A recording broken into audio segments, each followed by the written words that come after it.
تو اس میں تھوڑی سی پلیز وضاحت کریں گے کہ کیا اس وقت حکومت جو ہے لازمی تھی یا محبت رسول صلی اللہ علیہ وآلہ وسلم کا جنازہ چھوڑ کر جانا اور حکومت کو سنبھالنا اور آپ کا جنازہ بعد میں غائبانہ پڑھنا، کیا یہ درست عمل تھا؟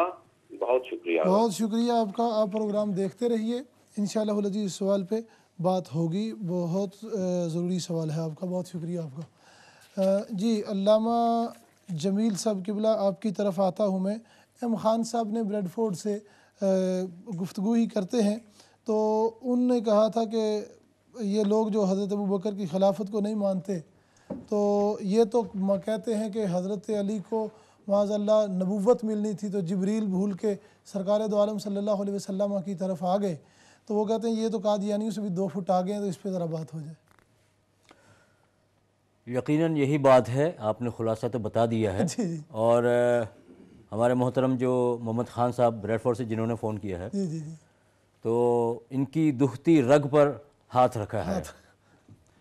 اور یہ جو فون آیا تھا سورہ مائدہ کی آیات کے حوالے سے، سورہ مائدہ یا سورہ انعام ہے 7ویں سپارے میں، وَتِلْكَ حُجَّتُنَا آتَيْنَاهَا ابراہیم، وہ غالباً کہنا یہ چاہتے تھے کہ جو اہل ہدایت ہیں، کیونکہ قرآن کی ابتدا میں یہی فرمایا گیا ہے نا، وَكُلًّا هَدَيْنَا وَنُوحًا هَدَيْنَا مِن قَبْلُ وَمِن ذُرِّيَّتِهِ. تو یعنی اب یہ جو نبی ہیں، نبی کے آبا اور ان کی ازواج اور ان کے ابنا، ان کی اولاد اور جو ان کی نسل ہے وہی ہدایت پر ہے بس. صحیح. یعنی صحابہ کرام کو یہ اہل ہدایت نہیں سمجھتے. غالباً ان کا بنیادی سوال یہی تھا. ہمارے علماء نے جس قدر بھی تصریحات فرمائی ہیں، اور اگر وہ ان کی مراد تھی جو حضرت علامہ نے بیان فرمائی، پیر صاحب قبلہ نے، ہے نا، کہ پھر حضرت علی کو، یعنی حضرت اللہ کے رسول صلی اللہ علیہ وسلم کے خاندان میں پھر ان کو نبوت ملنی چاہیے تھی، وہ یہ کہنا چاہتے ہیں، تو یہ تو سراسر کفر ہے نا، سراسر کفر ہے. اور میں ایک چیز عرض کرنا چاہتا ہوں کہ آپ ایک اصول بنائیں. اگر اسی اصول پر بحث کرنی ہے تو پھر قرآن پاک کے ہم 20 مقامات نکالیں گے جو اسی اصول پر آپ کے خلاف پڑھیں گے. اور بات اگر آپ کو میری سمجھ میں نہیں آتی تو پیر صاحب قبلہ نے جو وہ مومن والی بات کی تھی، کیا بات ہے کہ حضرت علی اللہ کے رسول کے بھائی ہیں، اور قرآن کہتا ہے کہ جو اہل ہدایت ہیں وہ نبی کے خاندان ہی میں صرف ہوں گے، تو حضرت علی ہی صرف ہدایت پر ہیں. تو پھر پیر صاحب قبلہ نے جو ایک گوشہ کہا تھا، اس طرح کی 20 باتیں پیش کی جا سکتی ہیں. بے شک. کہ قرآن تو کہتا ہے کہ خدا بھی مومن ہے، القدوس السلام المومن، خدا بھی مومن ہے، اور اللہ کے رسول بھی مومن ہے. یقیناً آمن الرسول، آمن الرسول، رسول ایمان لائے، واہ، تو یقیناً وہ تو مومن حقیقی ہے. سب سے اول مومن تو وہی ہے. جی بے شک. وَأَنَا أَوَّلُ الْمُؤْمِنِينَ، قرآن پاک کی آیت بھی موجود ہے. جی. تو خدا بھی مومن ہے، نبی بھی مومن ہے، اور قرآن جو ہے سارے کلمہ پڑھنے والوں کو بھائی بھائی قرار دے رہا ہے. انما المؤمنون اخوہ، کہ جو بھی مومن ہے تو خدا بھی اس میں شامل، نبی بھی اس میں شامل، اور سارے کلمہ پڑھنے والے بھی اس میں شامل، تو سارے بھائی ہو گئے. تو اب آپ کے ضابطے سے تو آپ جو کہتے ہیں نا کہ بھئی صرف نبی کی آل اور نسل ہی میں ہدایت رہے گی، تو اب اس آیت کریمہ کی بنیاد پر اب آپ کیا جواب دیں گے؟ سبحان اللہ، ماشاء تو اللہ. جو کچھ آپ سادات کرام کے لیے یا نبی کی نسل کے لیے آپ ثابت کرنا چاہتے ہیں، وہ تو ہر آدمی کے لیے، ہر کلمہ پڑھنے والے کے لیے ثابت ہو رہی ہے. کیا بات ہے. تو ایسے اصول نہ بنایا کریں کہ جس سے آپ کے ہاتھ پیر ٹوٹ جائے، ہے نا. اصول ضابطہ وہ ہوتا ہے جو ہر جگہ لاگو ہو، ہر جگہ آپ کو کام آئے. کام آئے. صحیح. آپ کے جتنے بھی اصول ہیں، آپ کرتے یہ ہیں کہ قرآن پاک کا ایک مقام لے کر کے اس کی من مانی تعویلیں کرتے ہیں، مفہوم کھینچتے ہیں، جبکہ قرآن سے جو ہدایت اسی صورت میں آپ کو مل سکتی ہے کہ پورے قرآن کو سامنے رکھ کر کے آپ بات کریں. نؤمن ببعض ونکفر ببعض والی بات نہ کریں، جس کے بارے میں قرآن پاک نے صاف فتویٰ دے دیا، اولئک هم الکافرون حقا. کہ بعض آیتوں کو لے کر کے اس طرح سے کھینچا تانی کرنا، اس سے کبھی بھی عقیدہ ثابت نہیں ہوتا. اور اسی کو قرآن نے صاف کر دیا کہ اگر اس طرح سے کرو گے تو یضل بہ کثیرن، گمراہ ہو جاؤ گے۔ کیا بات ہے، کیا بات ہے۔ ہدایت کس کو ملتی ہے؟ جو پورے قرآن کو بیک وقت سامنے رکھ کر کے، اور صرف قرآن نہیں، ساری حدیثیں، اور صرف حدیث، قرآن اور حدیث ہی نہیں، جو ابتدائی اسلام سے لے کر کے آج تک جو اہل اسلام چلے آ رہے ہیں، سبحان ہے اللہ، نا، صحابہ ہیں، تابعی ہیں، اہل بیت پاک ہیں، سارے کے سارے اہل بیت، سب کو آپ کو سامنے رکھا ہے کہ سب نے مل کر کے کیا چیز سمجھی ہے۔ الحمدللہ ہمارا عقیدہ سبحان اللہ، سبحان ان ساروں پر بیک وقت ہے، آپ کی طرح سے نہیں صرف ایک گوشے کو لے لیا اور کھینچا تانی کر رہے ہیں۔ کیا بات ہے حضرت، سبحان اللہ، بڑے خوبصورت انداز میں آپ نے ایم خان صاحب کے جو سوالات بھی تھے، ان کی گفتگو تھی، اس پہ گفتگو فرمائی۔ میں دوبارہ آپ کی طرف آتا ہوں، یہ کالر ہے ہمارے ساتھ رشیدہ بہن نوٹنگم سے۔ السلام علیکم ورحمۃ اللہ وبرکاتہ۔ وعلیکم السلام۔ میں نے صرف یہ سوال کرنا ہے کہ ام کلثوم جو حضرت علی کی بیٹی حضرت عمر کی بیوی ہیں، جی، وہ یہ لوگ کہتے ہیں کہ وہ حضرت فاطمہ کی بیٹی نہیں تھی، جی، اس لیے ان کو نہیں مانتے، جی، اور حضرت عمر پر یہ جیسے باتیں کرتے ہیں۔ جی، لیکن اگر وہ حضرت فاطمہ کی نہ بھی بیٹی ہوں تو حضرت علی کی بیٹی ہیں، جی، جن کو یہ پیغمبروں تک پہنچاتے ہیں، جی، تو یہ ام کلثوم کون تھی؟ جی بہن، ٹھیک ہے، آپ کا سوال آ گیا۔ ہاں جی، بس مجھے اس کا جواب چاہیے۔ انشاءاللہ آپ پروگرام کو دیکھتے رہیے، اوکے، انشاءاللہ آپ کے سوال کا بھی ہم جواب دیں گے۔ جی حضرت، گفتگو کمپلیٹ ہو گئی ہے، تو میں آگے والا سوال اور بھی سوال لیجیے۔ جی، آگے کے کالر تھے ہمارے ساتھ عباس صاحب گلاسگو سے۔ وہ سوال تو ان کا کوئی نہیں تھا خاص، وہ کہتے ہیں کہ سیریا میں جو صحابہ کی قبروں کو اکھاڑا جا رہا ہے، اس کے اوپر کوئی بات ہو جائے تھوڑی بہت۔ یقیناً یہ بڑی قابل مذمت بات ہے۔ ہاں جی، یوں عام آدمی بھی، عام مسلمان کی بھی قبر ہو، وہ قابل احترام ہے، اس کا احترام کیا جائے گا، اور یہ بدعقیدگی کی انتہا ہے، جی، جی، بدعقیدگی کی انتہا، انتہا ہے۔ اور سب سے بڑھ کر کے ہمارے دین کے اندر تو یہ ہے کہ الدین کلہ ادب، دین پورا کا پورا ادب اور احترام کا نام ہے۔ جی، اور یہ جو مذہب تشیع ہے نا، جی، جی، اس کے اندر تو ان کی بنیاد ہی یہی ہے، ترک ناموس۔ وہ جیسے اکبر نے دین الہی ایجاد کیا تھا نا، اس کے 4 اصول تھے، 4 اصول میں چوتھا اصول اس نے رکھا تھا ترک ناموس۔ ارے بھائی، ترک ناموس کے بعد تو بچتا ہی کچھ نہیں۔ کیا بات، اگر انسان اپنی عزت بھی دے دے گا تو اس کے بعد بچے گا کیا؟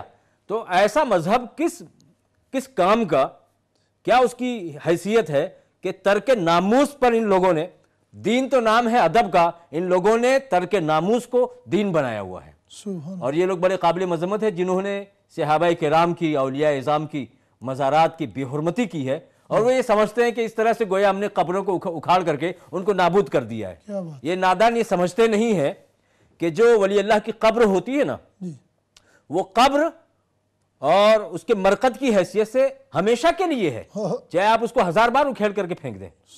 جس طرح سے کعبہ ہے نا، کعبہ ہمیشہ کے لیے کعبہ ہے نا، چاہے عمارت ڈھا دی جائے، چاہے عمارت ڈھا بھی جائے، تو وہ جو پوری فضا ہے عرش سے لے کر کے تحت الثری تک، کیا بات، تو جو صحابہ کرام رضوان اللہ تعالیٰ علیہ مجمعین ہے، اللہ کے رسول نے، بس میں آخری جملہ عرض کرتا ہوں، میں اللہ کے رسول صلی اللہ علیہ وسلم نے فرمایا کہ میرا جو صحابی جہاں دفن ہوتا ہے، اب دیکھیے اندازہ کیجئے اس کو، سبحان اللہ، لوگ یہ سمجھتے ہیں کہ ہم نے صحابی کی قبر اکھیڑ دی، اب وہ ختم ہو گئے۔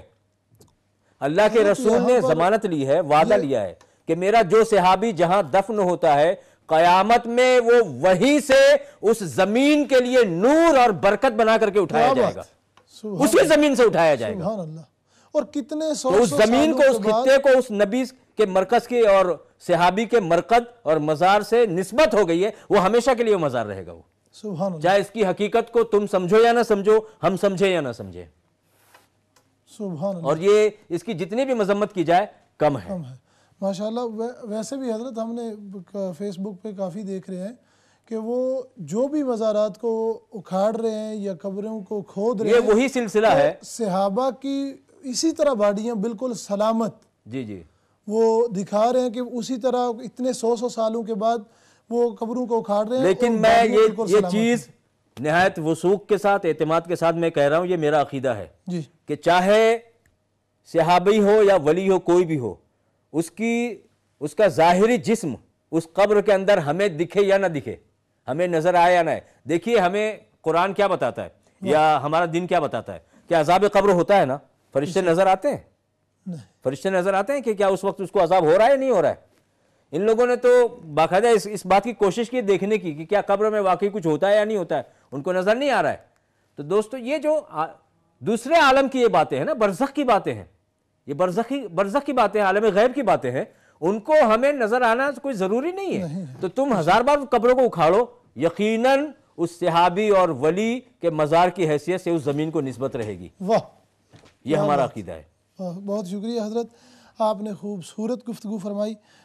جو عباس صاحب نے گلاسگو سے بات کی تھی سیریا میں جو کہ یہ ظلم ڈھا رہے ہیں, جی کہنا چاہتا تو وہ رہ گیا کہ یہ جو جتنے بھی مذاہب ہیں نا بدعقیدہ ہیں, ان کی بنیاد گستاخیوں پر ہے, اور یہ قبروں کو ڈھانے کا اسی گستاخیوں کا سلسلہ ہے. کبھی وہ تشیع کے نام پر ہے کہ صحابہ کی ناموس سے کھیلو, اور کبھی اس طرح سے قبریں اکھاڑ کر کے. ہمارے لیے یہ سب برابر ہی ہیں. واہ کیا بات, بہت شکریہ حضرت. ہمارے ساتھ کالر ہیں عثمان صاحب لنڈن سے. السلام علیکم ورحمۃ اللہ وبرکاتہ. وعلیکم السلام جی, سب علماء اہل سنت کو بھی بہت سلام. جی وعلیکم السلام عثمان صاحب. میں جی 2 دن سے کال ملانے کی کوشش کر رہا ہوں, اور آج میری قسمت ہے کہ ماشاءاللہ کال مل گئی. اور میں نے مولا علی کرم اللہ وجہ کی ایک بات شیئر کرنی تھی جی. میں بھی اس طرح دوستوں سے بات ہوتی تھی تو وہ کئی دفعہ اس طرح گستاخی کرتے. میرا تو خیر نام بھی عثمان ہے, تو وہ کئی دفعہ انہوں نے گستاخی کرنی, تو میں نے پھر کتابیں پڑھنی شروع کی. تو ایک جگہ میں نے پڑھا کہ مولا علی کرم اللہ وجہ فرماتے ہیں کہ اگر مجھے یہ معلوم ہوتا کہ میرے آقا کریم صلی اللہ علیہ وسلم نے فرمایا ہے کہ میرے بعد خلافت علی کے پاس جائے گی, تو میں پہلا شخص ہوتا جو ابو بکر اور عمر کا قتل کر دیتا. یہ ایک بار ذرا دوبارہ دہرا دیجئے. ہاں جی, میں نے کہا کہ میں نے مولا علی کرم اللہ وجہ کی یہ بات پڑھی, اور مجھے کریکٹ کیجیے گا اگر میں غلط ہوں تو, کہ انہوں نے فرمایا کہ اگر میرے آقا کریم صلی اللہ علیہ وسلم نے یہ کہا ہوتا کہ میرے بعد مولا علی کرم اللہ وجہ جو ہیں یا میں جو ہے وہ خلیفہ بنوں گا, اور اس بات کا زیادتی ہوتی, تو میں پہلا شخص ہوتا جو ابو بکر اور عمر کا قتل کر دیتا کہ وہ میرے آقا کریم صلی اللہ علیہ وسلم کی خلاف ورزی کرتے. لیکن ایسا کہیں نہیں انہوں نے کہا تھا, اور یہ من گھڑت باتیں ہیں, اور ان لوگوں کو جی روکنے کے لیے کچھ کرنا چاہیے. اس پہ ذرا وضاحت کیجیے گا اگر میں غلط ہوں تو. جی بہت شکریہ آپ کا, بہت شکریہ. آپ نے کہا کہ میں ممبر کی پہلی سیڑھی پر نہ چڑھنے دیتا اگر یہ بات ہوتی تو, اگر ہاں یہ ان کی تو یہاں پہ ہی جواب دے دیں شورٹ ورڈ میں. یہی بات انہوں نے سچ کی, یہ ٹھیک ہے بات. جی آپ کی بات کی تصدیق ہمارے علماء نے فرما دی ہے عثمان صاحب, یہ بات بالکل ٹھیک ہے جو آپ نے پڑھی ہے. بہت شکریہ آپ کا. بھی یہ بات بتاتا ہے جی حضرت علی کرم اللہ وجہ کریم کا. اور عقیدے کی جب آپ بات کریں نا, عقیدے کی اگر آپ بات کریں تو صرف حضرت علی ہی نہیں,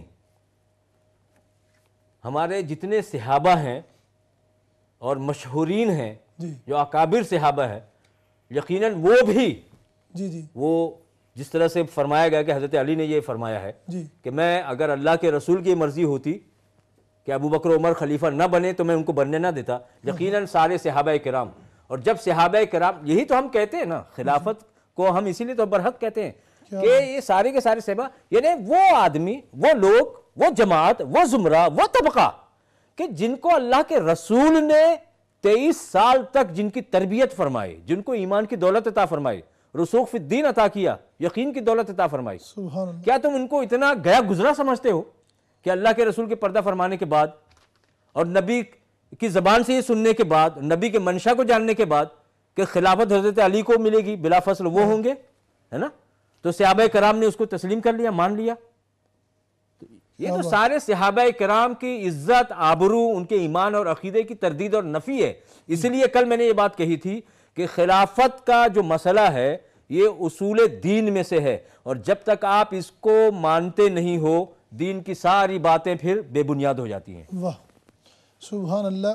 بہت شکریہ حضرت علامہ جمیل احمد رضوی صاحب آپ کا, بہت خوبصورت آپ نے الحمدللہ سوالات کے جواب ارشاد فرمائے. ناظرین ہم چھوٹی سی بریک کی طرف جا رہے ہیں, بریک کے بعد آپ پروگرام کو دیکھتے رہیے, انشاءاللہ العزیز دوبارہ آپ سے ملاقات ہوتی ہے. السلام علیکم ورحمۃ اللہ وبرکاتہ.